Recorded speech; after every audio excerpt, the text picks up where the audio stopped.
Hello everyone, everybody here today. We're talking about possible hurricane forming in the Atlantic Ocean.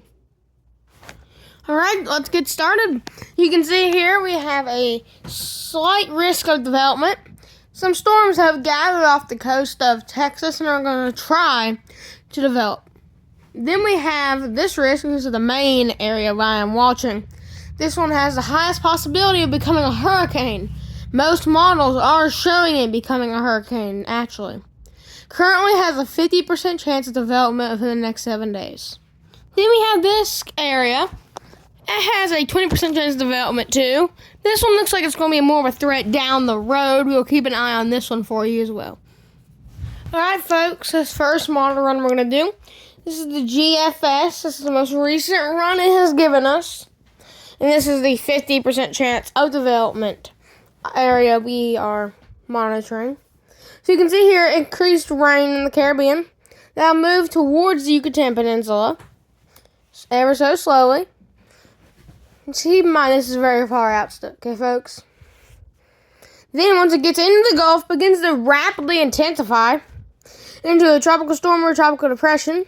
Hurricane maybe just off the coast, looks like it's going to make a landfall in Texas. Before then, shooting off to the north and east towards Louisiana, likely getting caught up in that front. That is a GFS. Just keep in mind the GFS is the American model. And next up, we will have the European model.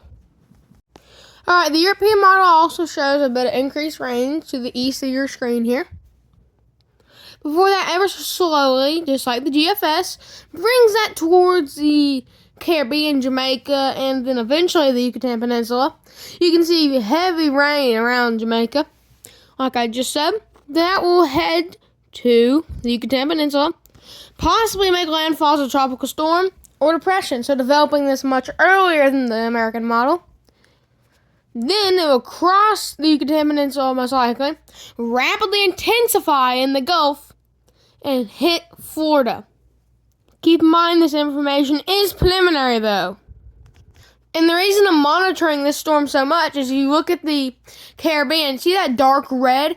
That is extremely warm waters, very deep, which will allow this thing to rapidly intensify. And to go along with it, there's not much wind shear in the environment to stop this thing. There is some wind shear that just isn't showing on this map yet. It's so far out. But it's not enough to rip it apart like we need it to. So from a week from now, this could be called Hurricane Francine.